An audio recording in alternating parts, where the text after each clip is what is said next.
បាទសូមជម្រាបសួរលោកអ្នកបងប្អូនអរគ្នាអរគុណដល់ព្រះអង្គដែលយើងមានពេលវេលាដើម្បីជួបជុំគ្នាសាយថ្មីម្ដងទៀតបាទសូមដាក់ចិត្តដាក់អារម្មណ៍ចងចិត្តដើម្បីនឹងថ្វាយបង្គំទៅដល់ព្រះអង្គបាទសម្បត្តិបើនៅក្នុងព្រះគម្ពីរយូណាជំពូកទី1នៅក្នុងទំព័រ1107ព្រះគម្ពីរយូណាចំពោះទី1នៅក្នុងទំព័រ1197ព្រះគម្ពីរយូណាចំពោះទី1ខ1ទៅដល់ខ3ខ្ញុំសូមអានជូនយូណាចំពោះទី1ខ1ព្រះបន្ទូលនៃព្រះយេហូវ៉ាបានមកដល់យូណាជាកូនអមីថាយថាចូលរកឡើងទៅឯនីនីវេជាទីក្រុងធំហើយស្រែកប្រកាសទាស់នឹងក្រុងនោះពីព្រោះអំពើអាក្រក់របស់គេបានសាយឡើងនៅចំពោះមុខអាញហើយប៉ុន្តែយូណាលោករកឡើងរត់ទៅឯក្រុងតាស៊ីសវិញដើម្បីឲ្យរួចពីប្រភពនៃព្រះយេហូវ៉ាគឺលោកចូលទៅដល់ក្រុងយ៉ូប៉េបានប្រទះនឹងនាវាមួយដែលរៀបចេញទៅឯក្រុងតាស៊ីសនោះលោកចេញប្រាក់ជាតម្លៃជីរួចក៏ចុះនាវានោះដើម្បីទៅឯតាស៊ីសជាមួយនឹងគេឲ្យរួចពីប្រភពព្រះយេហូវ៉ាសូមបានអធិដ្ឋានជាមួយខ្ញុំព្រះបិតាកូនអរគ្នាសូមសរសើរនឹងការនឹងអរព្រគុណទៅដល់ព្រះអង្គតែនៅថ្ងៃនេះទុំគុំយើងឆ្លោះគ្នាបានជួបជុំគ្នាថ្វាយបង្គំទៅដល់ព្រះអង្គនឹងមានឱកាសម្ដងទៀតដើម្បីនឹងស្ដាប់នៅព្រះសុសៀងរបស់ព្រះអង្គសូមព្រះវិញ្ញាណបរិសុទ្ធព្រះអង្គបានមានបន្ទូលមកកាន់ជីវិតរបស់ទុំគុំយើងឆ្លោះគ្នាម្នាក់ៗនៅពេលនេះផងដែរដើម្បីប្រយោជន៍ឲ្យទុំគុំយើងឆ្លោះគ្នារស់នៅទៅតាមបំណងព្រះហត្ថីរបស់ព្រះអង្គកូនអរគ្នាសូមអធិដ្ឋាននៅក្នុងព្រះនាមព្រះម្ចាស់ព្រះយេស៊ូវគ្រីស្ទអាមែនបើសិនជាខ្ញុំសញ្ជឹងគិតនៅក្នុងជីវិតរបស់ខ្ញុំដែលកាលនៅពីក្មេងតើតើនឹងការរៀនសូត្រនៅក្នុងបឋមសិក្សាដូចជាមានធ្លាក់បាទដូចជាមានធ្លាក់ហើយយើងប្រឡងដាក់ទី5ខ្ញុំប្រឡងដាក់ទី5ក៏មានធ្លាក់ទៀតណាដាក់ទី8យើងកាលនោះអត់ទាន់មានទី9ទេព្រោះដូចជាឌីប្លូមយើងប្រឡងដាក់ទី8ទី8លាក់ម្ដងទៀតបាទអញ្ចឹង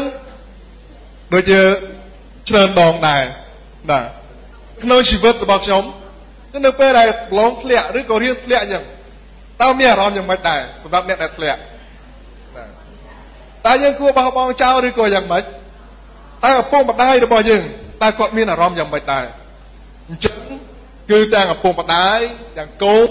ដែលរៀនធ្លាក់បាទដូចជាម៉ាស់គេផងឈឺចាប់ផងបាទតែទោះបីជាយ៉ាងណាក៏ដោយគឺមិនបោះបង់ចោលទៅឡើយនៅតែបន្តរហូតទៅដល់ថ្ងៃមួយបានទទួលជោគជ័យនៅក្នុងជីវិតនោះផងដែរតែក្នុងព្រះគម្ពីរយើងឃើញថាការដែលយើងបរាជ័យឬក៏ធ្លាក់ទៅក្នុងស្ថានភាពណាមួយនៅក្នុងជីវិតមិនមែនជាចុងបញ្ចប់នៅក្នុងជីវិតរបស់យើងនៅឡើយតែបើតែយើងនិយាយថាចប់ហើយអស់ហើយជាពិសេសឲ្យយើងតែងតែជួបរឿងអីមួយយើងថាងាប់ហើយបាទងាប់ហើយមិនជាទម្លាប់នៃការរស់នៅប្រចាំថ្ងៃរបស់យើងដែលយើងតែងនិយាយបាទស្លាប់ហើយងាប់ហើយបាទចប់ហើយតែនៅក្នុងព្រះគម្ពីររឿងទាំងអស់នោះមិនមែនជារឿងចប់ឡើយពីព្រោះរឿងបរាជ័យមិនមែនជាចុងបញ្ចប់នៃជីវិតរបស់យើងឡើយគឺជាចំណុចមួយទៀតដែលធ្វើឲ្យយើងសាងសង់ឡើងឈ្មោះទៅក្នុងជីវិតមួយដែលល្អប្រសើរនោះផងដែរហើយជាលោកអ្នកបងប្អូនមួយចំនួនដែលបានទៅចូលរួមពេលដែលនិកម្នាក់ដែលអត់មានដៃនឹងបានមកទៅកម្ពុជាបាទតែយើងឃើញគាត់ព្យាយាមនៅក្នុងការដែលសម្លាប់ខ្លួនគាត់អស់សង្ឃឹមនៅក្នុងជីវិតរបស់គាត់យើងបានមើលនៅក្នុង YouTube របស់គាត់នឹងគាត់បានដូចជាគាត់ដួលគាត់បានព្យាយាមងើបណាតែជាច្រើនដងនៅក្នុងជីវិតរបស់គាត់ក៏ពេញទៅដោយអស់សង្ឃឹមប៉ុន្តែគាត់មិនបានបោះបង់ចោលទៅឡើយគាត់ព្យាយាមងើបម្ដងទៀតម្ដងហើយម្ដងទៀតម្ដងហើយម្ដងទៀតណារហូតដល់ថ្ងៃនេះជីវិតរបស់គាត់បានចាត់ទៅពលទៅដល់មនុស្សជាច្រើននៅលើពិភពលោកព្រមទាំងបងប្អូនទាំងអស់គ្នានៅក្នុងប្រទេសកម្ពុជានេះផងដែរយើងឃើញនៅក្នុងនេះ ព្រះបន្ទូលរបស់ព្រះអង្គបានមានបន្ទូលមកកាន់លោកយូណាស់បាទនៅពេលដែលលោកយូណាស់បានឮនៅព្រះបន្ទូលរបស់ព្រះអង្គគាត់មិនបានស្ដាប់បង្គាប់ព្រះអង្គទៅឡើយប៉ុន្តែគាត់បានបែរទៅកន្លែងផ្សេងនៅវិញសំណួរសួរថានៅពេលដែលមនុស្សម្នាក់មិនបានស្ដាប់បង្គាប់ទៅដល់ព្រះអង្គមានរឿងអីខ្លះកើតឡើងនៅក្នុងជីវិតរបស់គាត់ណានៅក្នុងមាត់គម្ពីរយើងឃើញនៅពេលដែលព្រះអង្គបានមានបន្ទូលអស់គាត់ទៅនីនីវេគាត់ទៅតាស៊ីសបាទតែនៅពេលដែលគាត់ធ្វើដំណើរទៅតាស៊ីសជីវិតរបស់គាត់ចាប់ផ្ដើមមានបញ្ហានៅក្នុងខ4នៅពេលដែលគាត់បានចាប់ផ្ដើមទៅតាស៊ីសហើយជាទិសដៅផ្សេងនៅក្នុងទិសដៅរបស់ព្រះជាម្ចាស់គាត់បានជួបជាមួយនឹងព្យុះចំណុចចាប់ដើមគឺនៅពេលដែលគាត់មិនបានស្ដាប់បង្គាប់ព្រះជាម្ចាស់តែនៅពេលដែលយូណាមិនបានស្ដាប់បង្គាប់ព្រះជាម្ចាស់ជីវិតរបស់គាត់បានជួបជាមួយនឹងបញ្ហាបាទជីវិតរបស់គាត់បានជួបជាមួយនឹងបញ្ហាចឹងយើងឃើញនៅពេលដែលមនុស្សម្នាក់មិនបានតាំងព្រះជាម្ចាស់នៅក្នុងជីវិតរបស់ខ្លួនជីវិតរបស់យើងតែតែជួបជាមួយនឹងបញ្ហានោះផងដែរទាំងបញ្ហានៅក្នុងអាជីវកម្មបញ្ហាការរស់នៅប្រចាំថ្ងៃរបស់យើងនៅក្នុងសង្គមក៏ដូចគ្នានោះផងដែរបើសិនជាប្រទេសមួយមានព្រះជាម្ចាស់ជាអ្នកដឹកនាំសង្គមក៏ជួបជាមួយនឹងបញ្ហានោះផងដែរហើយមនុស្សម្នាក់ដែលជានៅរស់នៅក្នុងសង្គមបើសិនជាអត់មានព្រះជាម្ចាស់នៅក្នុងជីវិតរបស់ខ្លួនគេក៏ជួបជាមួយនឹងបញ្ហាគេបង្កើតអ្វីតាមអំពើចិត្តរបស់គេអត់កោតខ្លាចដល់ព្រះជាម្ចាស់បាទបើសិនជាមនុស្សម្នាក់ដឹងថាមានប្រវត្តិមានរបស់ព្រះគង់នៅក្នុងជីវិតរបស់ខ្លួនគេរស់នៅប្រកបដោយការកោតខ្លាចប៉ុន្តែផ្ទុយទៅវិញបើសិនជាគេរស់នៅដោយអត់ដឹងថាព្រះអង្គជាព្រះជាទីមួយនៅក្នុងជីវិតរបស់ខ្លួនយើងឃើញមានចោរលួចចោរឆក់ចោរប្លន់ហើយមានអ្នកដែលជាជន់មានអំណាចជាជន់អ្នកដែលក្រីក្រតែក្នុងមាត់គម្ពីរបាននិយាយអំពីមនុស្សម្នាក់ដែលមិនកោតខ្លាចទៅដល់ព្រះជាម្ចាស់មិនស្ដាប់បង្គាប់ទៅដល់ព្រះអង្គយូណានៅពេលដែលគាត់មិនស្ដាប់បង្គាប់ដល់ព្រះអង្គជីវិតរបស់គាត់បានជួបជាមួយនឹងបញ្ហានៅក្នុងព្រះគម្ពីរពងសាវតារស័ព្ទខ្សែទី1ចំពុកទី21បានលើកឡើងពីមនុស្សម្នាក់ឈ្មោះអូហាប់គឺជាស្ដេចម្នាក់របស់អ៊ីស្រាអែលបាទគាត់មានវិមានរបស់គាត់នឹងល្អមែនតើវាំងរបស់គាត់ល្អមែនតើធ្វើពីភ្លុកប៉ុន្តែនៅថ្ងៃមួយគាត់បានឃើញគាត់ដើរចុះដើរឡើងគាត់ឃើញដីរបស់ណាបូតបាទតែនៅជាប់ជាមួយនឹងចំការរបស់ចំការដែលជាប់ជាមួយនឹងវាំងរបស់គាត់ហ្នឹងគាត់គិតថាចង់បានចំការទំពាំងបាយជូររបស់ណាបូតហ្នឹងយកមកធ្វើជារបស់ខ្លួន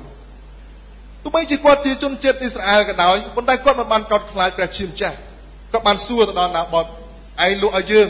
បើឯងចង់បានកន្លែងផ្សេងយើងផ្ទេឲ្យឯងបាទប៉ុន្តែឯងត្រូវតែបកគោចំការទំពាំងបាយជូរនោះមកដល់យើងបើស្អែងចង់បានដីផ្សេងយើងនឹងផ្ដល់ឯងហើយបើសិនជាឯងចង់បានលុយកាក់យើងនឹងផ្ដល់ឲ្យឯងប៉ុន្តែណាបូតបានលើកឡើងថានៅក្នុងពងសាវតារស័ព្ទខ្សែទី1ចំពុកទី21យើងអាចឃើញពីសាច់រឿងទាំងអស់នេះណាបូតបានលើកឡើងថានេះគឺជាដីកេរអាកររបស់ខ្ញុំជាដីកេរអាកររបស់ដូនតារបស់ខ្ញុំមិនអាចលក់បាននោះទេចឹងនៅពេលដែលអាហាប់មិនកោតខ្លាចព្រះជាម្ចាស់ក៏បានកាត់ទុកមិនសុខចិត្តជាមួយនឹងណាបូតហើយបានប្រាប់ភរិយារបស់ខ្លួនគឺយេសេបលឃើញអាហាប់កាត់ទុកមិនសុខចិត្តបាយមិនឆ្ងាញ់គេងក៏មិនលក់អញ្ចឹងក៏សួរទៅដល់ស្វាមីរបស់ខ្លួនថាបងកើតអីបានជាមានរឿងនឹងកើតឡើងអាហាប់បានប្រាប់ពីហេតុការណ៍ដែលបាននិយាយជាមួយនឹងណាបូតប៉ុន្តែដោយសារតែការមិនកោតខ្លាចព្រះជាម្ចាស់យេសេបលបានធ្វើល្បិចមួយធ្វើបុណ្យមួយយ៉ាងធំអញ្ចឹងទៅហើយអញ្ជើញណាបូតឡើងមកលើវេទិកាស្រាប់តែនៅពេលដែលអញ្ជើញណាបូតឡើងមកគឺគេឲ្យសាក់សីคล้ายបាននិយាយទៅណាបូតជាម្នាក់ដែលមិនកោតខ្លាចដល់ព្រះជាម្នាក់ដែលមិនស្ដាប់បង្គាប់ទៅដល់ស្ដេចអញ្ចឹងគេនាំគ្នាចោលដុំថ្មគប់ទៅលើណាបូតនោះដែលជាជនក្រីក្រម្នាក់ស្លាប់ទៅដោយសារតែការស្រឡាញ់ដីរបស់ខ្លួនមិនព្រមលក់ឲ្យស្ដេចប៉ុន្តែទីបំផុតរបស់ស្ដេចអាហាប់គឺវេទនាព្រះអង្គបានបញ្ជូនហោរាអេលីយ៉ាទៅប្រាប់ទៅដល់គាត់កន្លែងណាដែលឆ្កែលឹកឈាមរបស់ណាបូតកន្លែងនោះឆ្កែ និងលិទ្ធឈាមរបស់ស្ដេចនោះផងដែរតែយើងឃើញជាបន្តមកទៀតយើងឃើញមានសង្គ្រាមបានកើតឡើងហើយអាហាប់នឹងក៏ត្រូវរងការអាក្រក់ហើយបានស្លាប់ហើយគេដឹកគាត់យកទៅហើយឈាមរបស់គាត់បានស្រក់ហើយឆ្កែក៏បានលិទ្ធឈាមនោះដូចជាព្រះបន្ទូលរបស់ព្រះអង្គតែយើងឃើញនៅពេលដែលមនុស្សម្នាក់មិនកោតខ្លាចទៅដល់ព្រះជាម្ចាស់ចឹងយើងឃើញខ្លួនគាត់បានជួបជាមួយនឹងបញ្ហាលោកប៉ូលបានលើកឡើងថាគឺជីវិតរបស់គាត់បានឆ្កាងជាមួយនឹងព្រះគ្រីស្ទនៅក្នុងព្រះគម្ពីរកាឡាទីចំពុកទី2ខ20បានលើកឡើងថាខ្ញុំបានជាប់ឆ្កាងជាមួយនឹងព្រះគ្រីស្ទប៉ុន្តែខ្ញុំរស់នៅមិនមែនជាខ្ញុំទៀតទេចឹងខុសពីអាហាប់តែខ្លួនគាត់ជាម្ចាស់ប៉ុន្តែលោកសាប៉ូលបានប្រាប់ថាព្រះយេស៊ូវគ្រីស្ទគឺជាចំណុចកណ្ដាលនៅក្នុងជីវិតរបស់គាត់ចឹងខ្លាយជាមនុស្សម្នាក់ដែលនាំដំណឹងល្អរបស់ព្រះបានប្រាប់ទៅដល់ជាតិសាសន៍ដទៃនោះផងដែរគឺជាប្រពោទៅដល់អ្នកផ្សេងទៀតនៅពេលដែលមនុស្សម្នាក់ដែលគាត់ខ្លាចទៅដល់ព្រះជាម្ចាស់នាំឲ្យគាត់ជាភ្នាក់ងារនៃការដែលកសាងសន្តិភាពទៅដល់អ្នកផ្សេងទៀតចឹងដំណោះស្រាយឬក៏បញ្ហាបានកើតឡើងគឺដោយសារតែការមិនស្ដាប់បង្គាប់ទៅដល់ព្រះជាម្ចាស់យូណាស់មិនស្ដាប់បង្គាប់ព្រះជាម្ចាស់គាត់បានទៅជួបជាមួយនឹងព្យុះជីវិតរបស់គាត់ប៉ុន្តែផ្ទុយទៅវិញនៅពេលដែលមនុស្សម្នាក់ស្ដាប់បង្គាប់ទៅដល់ព្រះជាម្ចាស់ព្រះអង្គនៅក្នុងជីវិតរបស់គាត់យើងទាំងអស់គ្នាបើកបរបាទពីព្រោះព្រះអង្គគង់នៅក្នុងជីវិតរបស់យើងដែលរស់នៅមិនមែនជាយើងទៀតទេចឹងដោយសារតែយើងមិនមែនជាយើងទៀតទេមិនមែនអញទៀតទេចឹងបើសិនយើងជិះម៉ូតូជិះឡាននឹងឲ្យគេទៅមុនចុះបាទពីព្រោះមិនមែនជាខ្ញុំទៀតទេឲ្យគេទៅមុនទៅបាទចឹងនៅពេលដែលមនុស្សម្នាក់មិនកោតខ្លាចព្រះជាម្ចាស់នាំឲ្យជួបជាមួយនឹងបញ្ហាចឹងយូណាស់បានស្គាល់ច្បាស់ថាការស្ដាប់បង្គាប់ដល់ព្រះជាម្ចាស់គឺជានាំឲ្យគាត់បានទទួលនៅព្រះពរប៉ុន្តែគាត់ដឹងគាត់ឮប៉ុន្តែគាត់មិនធ្វើតាមបាទតែជីវិតរបស់គាត់ជួបនឹងបញ្ហាជួនកាលជីវិតរបស់យើងដូចគ្នាដែរយើងដឹងយើងឮថាយើងដឹងយើងយល់ច្បាស់ថាព្រះអង្គជាព្រះដែលស័ក្តិសមនឹងថ្វាយបង្គំស័ក្តិសមដែលយើងទាំងអស់គ្នាត្រូវតែស្ដាប់បង្គាប់ទៅដល់ព្រះអង្គប៉ុន្តែជាច្រើនដងយើងធ្វើប្រហែសជាមួយនឹងការមិនស្ដាប់បង្គាប់ទៅដល់ព្រះអង្គប៉ុន្តែនៅពេលដែលយើងស្ដាប់បង្គាប់ព្រះអង្គជាអ្នកដឹកនាំផ្លូវនៅក្នុងជីវិតរបស់យើងទាំងអស់គ្នាចឹងយូណាស់មិនបានស្ដាប់បង្គាប់ដល់ព្រះអង្គចំណុចទី2គាត់បានជួបជាមួយនឹងព្យុះជីវិតខ4ការខ្ញុំបានឮពាក្យទាំងនោះខ្ញុំយូណាស់ចំពុកទី1ខ4យូណាស់ចំពុកទី1ខ4ប៉ុន្តែព្រះយេហូវ៉ាទ្រង់ធ្វើឲ្យមានខ្យល់យ៉ាងខ្លាំងបក់មកលើសមុទ្រដូច្នេះកើតមានព្យុះយ៉ាងធំនៅសមុទ្រដល់ម្លេះបានជានាវារកលតែនឹងបែកអស់ទៅមនុស្សម្នាក់នៅពេលដែលគាត់មិនបានស្ដាប់បង្គាប់ព្រះជាម្ចាស់ព្យុះបានកើតឡើងនៅក្នុងជីវិតរបស់គាត់បាទព្យុះបានកើតឡើងនៅក្នុងជីវិតរបស់គាត់ប៉ុន្តែបើសិនយើងសិក្សានៅក្នុងបទគម្ពីរនេះយើងឃើញថាមិនត្រឹមតែយូណាស់ដែលជួបជាមួយនឹងព្យុះតែប៉ុណ្ណោះទេពីព្រោះនៅក្នុងទូកនោះមានជនជាតិផ្សេងមានសាសផ្សេង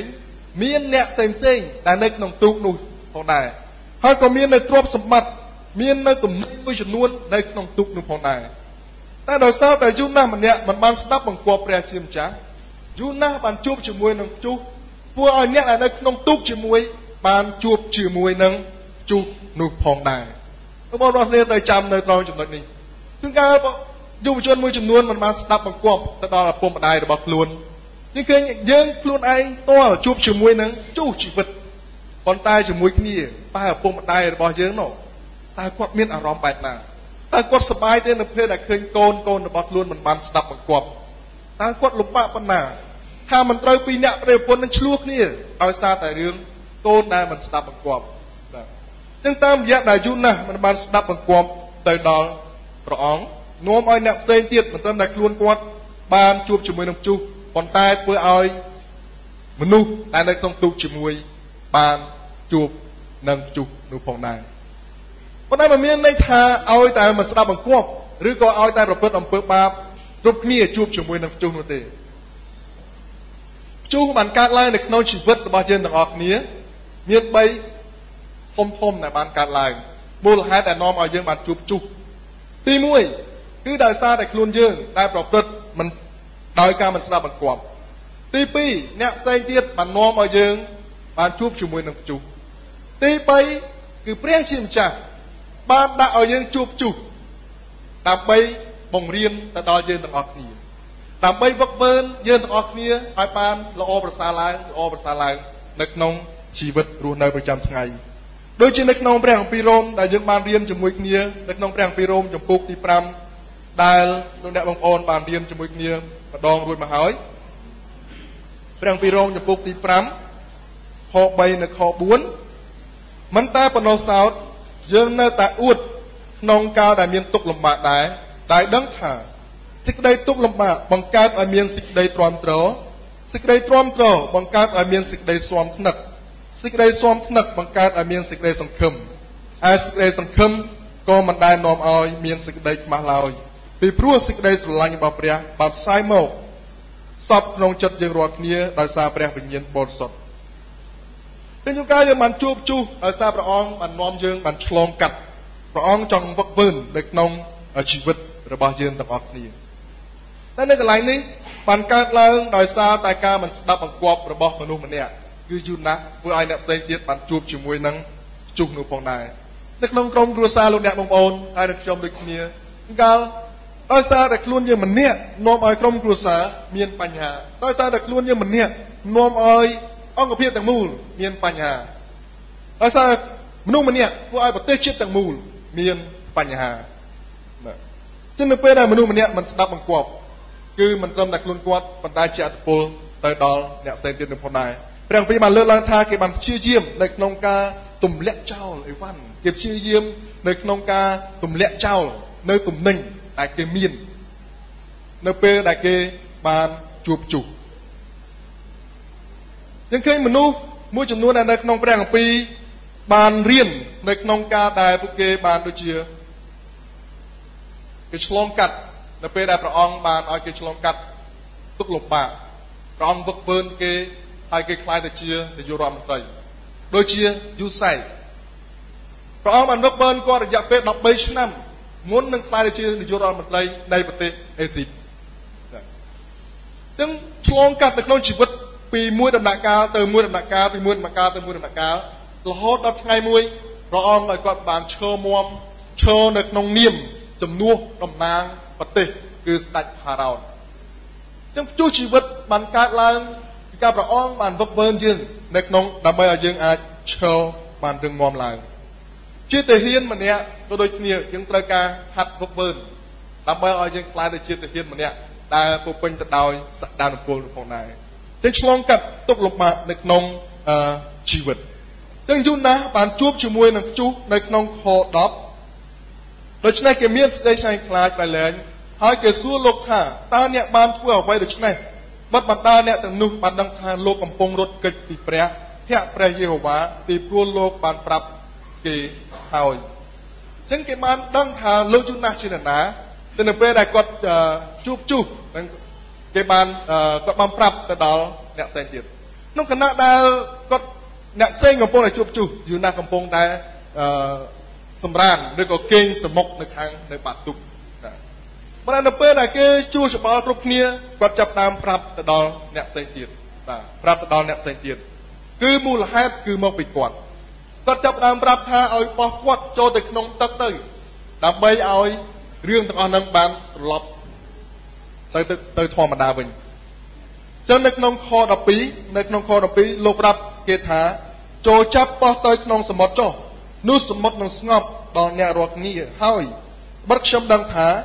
ចោលព្យុះយ៉ាងខ្លាំងនេះកើតក៏ដោយព្រោះខ្លួនខ្ញុំនេះឯងយូណាសបានដឹងកំហុសរបស់ខ្លួនចឹងដើម្បីជួយសង្គ្រោះទៅដល់អ្នកដែលនៅក្នុងទូកដើម្បីជួយសង្គ្រោះទៅដល់អ្នកដែលនៅក្នុងក្រុមគ្រួសារជាមួយនឹងគាត់សុខចិត្តលះបង់ខ្លួនឯងប៉ុន្តែអ្នកនៅក្នុងផ្ទះហ្នឹងអ្នកនៅក្នុងទូកហ្នឹងមិនព្រមនៅក្នុងការបោះបង់ចោលគាត់ឡើយគេព្យាយាមធ្វើម៉េចដើម្បីឲ្យទៅដល់ច្រាំងប៉ុន្តែគេមិននៅក្នុងខ13ប៉ុន្តែគេនាំវាខំចៅបាទខំចៅបាទប៉ុន្តែគេនាំគ្នាខំ ឲ្យបានវិលត្រឡប់ទៅឯច្រាំងវិញតែមិនបានទេត្បិតសមុទ្រនេះចេះតែកម្រើករឹតតែខ្លាំងឡើងទាស់នឹងគេបាទចឹងគេព្យាយាមគេមិនចង់បោះបង់ចោលយូរណាស់នៅឡើយប៉ុន្តែសមុទ្រនោះមិនព្រមស្ងប់នៅឡើយគឺកាន់តែខ្លាំងឡើងរហូតទៅដល់គេសម្រេចចិត្តនៅក្នុងការ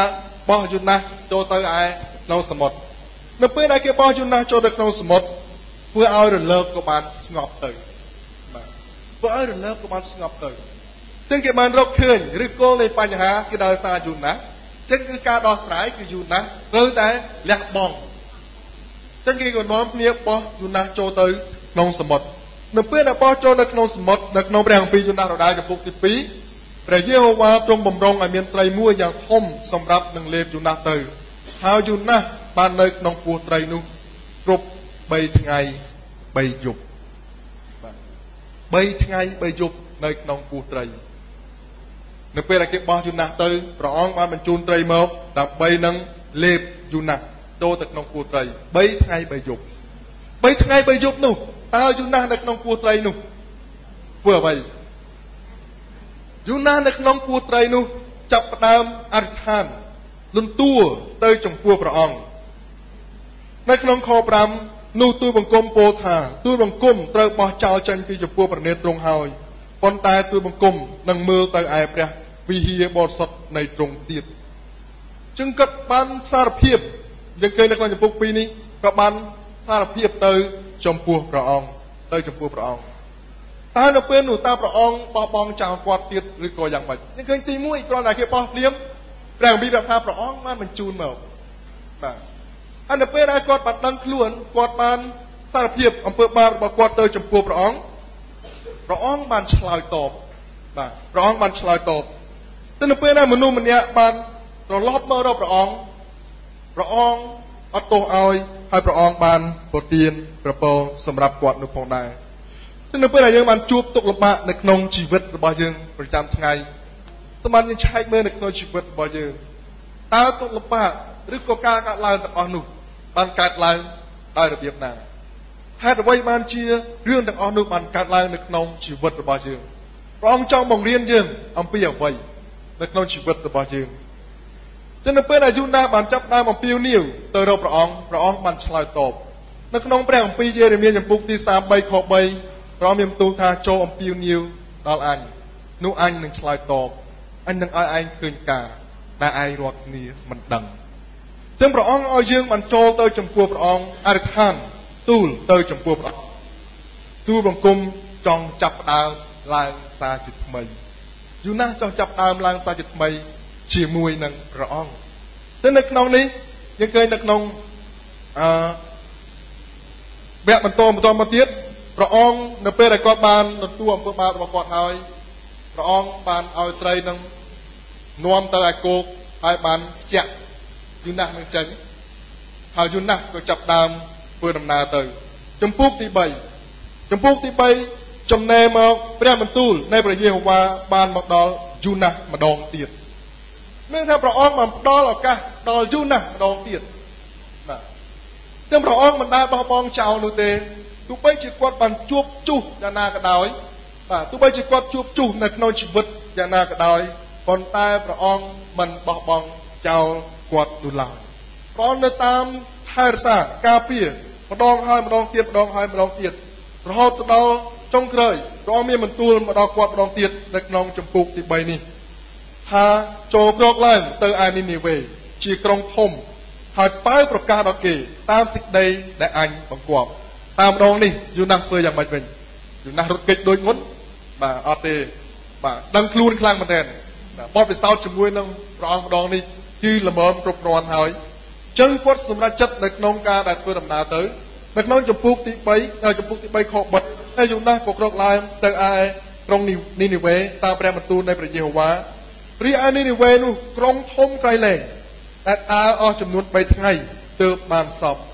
កាលយូណាស់បានចាប់តាំងដើរចូលក្នុងទីក្រុងចម្ងាយដើរអស់1ថ្ងៃហើយនោះលោកប៉ៅប្រកាសនៅតែ40ថ្ងៃទៀតក្រុងនីនីវេនឹងត្រូវបំផ្លាញតែនៅពេលដែលគាត់បានចូលទៅទីក្រុងនីនីវេដើម្បីនឹងប្រកាសនៅព្រះបន្ទូល40ថ្ងៃទៀតសូមប្រែចិត្ត តាមមនុស្សទាំងអស់ធ្វើយ៉ាងម៉េចគេរឹងទៅតឹងយើងមិននិយាយពីយូរណាស់តែមកស្ដាប់បង្គាប់ដល់ព្រះជាម្ចាស់ព្រះអង្គបានអត់ទោសទៅដល់គាត់នៅពេលដែលគាត់លំទួចំពោះព្រះអង្គមានបន្ទូលដល់គាត់លើកទី2ដល់នេះព្រះអង្គបានប្រើយូណាស់ឲ្យទៅទីក្រុងនីនីវេតែពោពេញទៅដោយអំពើបាបហើយព្រះអង្គបានប្រើយូណាស់ទៅនៅពេលដែលព្រះអង្គចង់មុននឹងព្រះអង្គបំផ្លាញព្រះអង្គបានបញ្ជូនហោរារបស់ព្រះទៅប្រាប់ជាមុនរំលឹកដាស់តឿនរដៅតម្រង់ឲ្យគេត្រឡប់មករកព្រះអង្គវិញតែនៅពេលដែលគេបានលឺនៅព្រះបន្ទូលរបស់ព្រះអង្គតាំងពីស្ដេចដល់រាជសាមញ្ញហើយនឹងដល់សត្វនោះផងដែរគឺតមហាហើយចាប់ដើមលន់តួអំពើបាបទៅចំពោះព្រះជាម្ចាស់ហើយព្រះអង្គក៏បានអត់ទោសទៅដល់គាត់ព្រះអង្គបានអត់ទោសទៅដល់ស្ដេចព្រះអង្គអត់ទោសទៅដល់អ្នកក្រុងនីនីវេទាំងអស់ព្រះអង្គបានប្រទានពរទៅដល់អ្នកក្រុងនីនីវេពីមុននីនីវេគឺជាទីក្រុងជាប្រទេសមួយដែលច្បាំងជាមួយនឹងជនជាតិអ៊ីស្រាអែលហើយដូច្នេះបានជាយូណាស់មិនព្រមទៅប៉ុន្តែនៅពេលនេះគាត់សុខចិត្តទៅដើម្បីនឹងប្រកាសព្រះបន្ទូលរបស់ព្រះអង្គហើយតាមរយៈការស្ដាប់បង្គាប់របស់យូណាស់ធ្វើឲ្យអ្នកទីក្រុងនីនីវេទាំងអស់បានផ្លាស់ប្រែចិត្តទទួលជឿទៅដល់ព្រះអង្គនោះផងដែរតាមរយៈយូណាស់មិនស្ដាប់បង្គាប់ធ្វើឲ្យអ្នកទូកមានបញ្ហាតាមរយៈយូណាស់ស្ដាប់បង្គាប់ធ្វើឲ្យអ្នកក្រុងនីនីវេទាំងអស់បានទទួលព្រះពរមកពីព្រះអង្គនឹងឃើញនៅក្នុងនេះព្រះអង្គបានផ្ដល់ឱកាសឲ្យគាត់ម្ដងទៀតនៅពេលដែលគាត់ស្ដាប់បង្គាប់គាត់បានទទួលព្រះពរមកពីព្រះអង្គគាត់បានថ្លែងនៅព្រះបន្ទូលព្រះអង្គទៅដល់ទីក្រុងនីនីវេបានប្រែចិត្តហើយគេបានទទួលព្រះពរមកពីព្រះអង្គបានផ្ដល់ឱកាសដល់យូណាស់ព្រះអង្គបានផ្ដល់ឱកាសទៅដល់ទីក្រុងនីនីវេមានថាប្រជាជននៅក្នុងទីក្រុងនីនីវេព្រះអង្គបានផ្ដល់ឱកាសនៅក្នុងព្រះគម្ពីរព្រះអង្គបានផ្ដល់ឱកាសទៅដល់លោកសាខេព្រះអង្គបានផ្ដល់ឱកាសទៅដល់លោកពេត្រុសព្រះអង្គបានផ្ដល់ឱកាសទៅដល់ស្ត្រីសាមារីព្រះអង្គបានផ្ដល់ឱកាសទៅដល់ស្ត្រីម្នាក់ដែលគេចាប់បានកំពុងតែប្រព្រឹត្តនៅសេចក្តីសាហាយស្មន់ព្រះអង្គបានផ្ដល់ឱកាសទៅដល់គាត់ចុះបងប្អូនទាំងអស់គ្នាវិញតើយើងបានធ្វើអ្វីខ្លះតើមិនគិតថាព្រះអង្គបានផ្ដល់ឱកាសទៅដល់លោកអ្នកបងប្អូនទាំងអស់គ្នាឬក៏យ៉ាងម៉េចព្រះអង្គផ្ដល់ឱកាសដល់ខ្ញុំហើយនិងលោកអ្នកបងប្អូនជាលើកទី2ឲ្យបានងើបឡើងដើម្បីនឹងបន្តដំណើរទៅមុខម្ដងទៀតតែយើងត្រូវដឹងនៅពេលដែលយើងមិនស្ដាប់បង្គាប់ទៅដល់ព្រះជាម្ចាស់យើងជួបជុះហើយនៅពេលដែលយើងមិនទួនៅចំពោះព្រះអង្គអត់ទោសឲ្យព្រះអង្គផ្ដល់ឱកាសឲ្យយើងព្រះអង្គបានប្រទានព្រះពរទៅដល់យើងទាំងអស់គ្នាសូមអ្នកបងប្អូនទាំងអស់គ្នាជើញក្រោយឈរទាំងអស់គ្នាឡើងហើយយើងសញ្ជឹងគិតផ្ទាល់ខ្លួនរបស់យើងទៅចំពោះព្រះអង្គរឿងរ៉ាវបានកើតឡើងនៅក្នុងជីវិតរបស់យើងទាំងអស់គ្នាហើយជាពិសេសលោកអ្នកបងប្អូនដែលមិនទាន់បានទទួលជឿទៅដល់ព្រះអង្គមិនថាមានអំពើបាបយ៉ាងណានៅឡើយឲ្យតែចូលទៅចំពោះព្រះអង្គនឹងអត់ទោសអំពើបាបដោយសារព្រះអង្គបានសគត់នៅលើជើងឆ្កាងជំនួសអំពើបាបរបស់យើងទាំងអស់គ្នាហើយយើងគ្រាន់តែជាព្រះអង្គបានគង់នៅក្នុងចិត្តនោះយើងនឹងបានទទួលនឹងការអត់ទោសរួចពីអំពើបាបសូមបានសញ្ជឹងគិតពិចារណាពីសេចក្តីស្រឡាញ់ពីព្រះគុណពីការអត់ទោសដែលព្រះអង្គមានចំពោះយើងព្រះអង្គមានបន្ទូលមកកាន់បងប្អូនទាំងអស់គ្នាហើយនឹងខ្ញុំថាព្រះអង្គផ្ដល់ឱកាសដល់យើងទាំងអស់គ្នាព្រះអង្គតែងតែផ្ដល់ឱកាសទៅដល់យើងទាំងអស់គ្នាឲ្យយើងបានត្រឡប់មករកព្រះអង្គហើយព្រះអង្គជាអ្នកដឹកនាំហើយព្រះអង្គប្រទានព្រះពរសម្រាប់យើងទាំងអស់គ្នានោះផងដែរសម្រាប់អ្នកដែលចង់ទទួលជឿទៅដល់ព្រះអង្គនៅថ្ងៃនេះខ្ញុំចង់នាំលោកអ្នកបងប្អូនបានអធិដ្ឋានបែបយ៉ាងដូចនេះបើសិនយើងដឹងថាយើងជាមនុស្សម្នាក់ដែលពេញទៅដោយអំពើបាបនៅលើផែនដីនេះគ្មាននាមគ្មានព្រះណាក្រៅពីអង្គព្រះយេស៊ូវគ្រីស្ទដែលប្រទានមកយើងដើម្បីឲ្យបានសង្គ្រោះនៅឡើយចឹងព្រះអង្គជាផ្លូវជាសេចក្តីពិតសម្រាប់យើងទាំងអស់គ្នាបើសិនជាបងប្អូនមួយចំនួនដែលមិនទាន់បានទទួលជឿព្រះយេស៊ូវគ្រីស្ទនៅឡើយហើយចង់ទទួលជឿព្រះយេស៊ូវគ្រីស្ទនៅថ្ងៃនេះ ខ្ញុំនឹងអធិដ្ឋាននាំអធិដ្ឋានបែបយ៉ាងដូចនេះព្រះអម្ចាស់យេស៊ូវខ្ញុំត្រូវការព្រះអង្គអរព្រគុណព្រះអង្គដែលបានសគត់នៅលើឈើឆ្កាងជំនួសអំពើបាបខ្ញុំសូមបើកទ្វារជីវិតខ្ញុំទទួលព្រះអង្គជាព្រះអង្គសង្គ្រោះនិងជាព្រះអម្ចាស់របស់ខ្ញុំអរគុណព្រះអង្គដែលបានអត់ទោសបាបឲ្យខ្ញុំហើយប្រទានជីវិតអកលជានិច្ចដល់ខ្ញុំសូមទ្រង់យាងមកសោយរាជ្យលើបល្ល័ង្កជីវិតខ្ញុំសូមកែច្នៃខ្ញុំឲ្យទៅជាមនុស្សដែលព្រះអង្គសពព្រះហឫទ័យអាមែន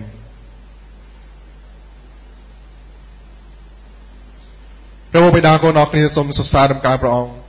អរព្រគុណទៅដល់ព្រះអង្គជាព្រះ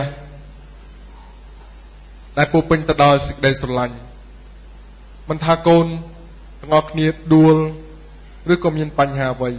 នៅក្នុងជីវិតព្រះអង្គមិនដែលបោះបង់ចោលទុំគុំយេស៊ូវគ្នានោះឡើយព្រះអង្គតែងតែរងចាំដូចជាឪពុកនៃកូនពៅវង្វេងឪពុកតែងតែរងចាំកូនត្រឡប់មកវិញព្រះអង្គក៏រងចាំកូនទាំងអស់គ្នាត្រឡប់មកវិញនោះផងដែរព្រះអង្គផ្ដល់ឱកាសដល់កូនទាំងអស់គ្នាព្រះអង្គចង់ប្រទានពរដល់កូនទាំងអស់គ្នាម្នាក់អរព្រគុណព្រះអង្គសម្រាប់សេចក្តីស្រឡាញ់សេចក្តីមេត្តាករុណារបស់ព្រះអង្គសូមព្រះវិញ្ញាណបរិសុទ្ធព្រះអង្គបានរំលឹកដាស់តឿនចំពោះសេចក្តីស្រឡាញ់សេចក្តីមេត្តាករុណាដ៏អស្ចារ្យនេះដែលមានចំពោះកូនទាំងអស់គ្នាម្នាក់នៅពេលនេះផងដែរកូនទាំងអស់គ្នាសូមអធិដ្ឋាននៅក្នុងព្រះនាមអម្ចាស់ព្រះយេស៊ូវគ្រីស្ទអាមែនបាទយើងសរសើរដំណើរព្រះអង្គជាមួយគ្នា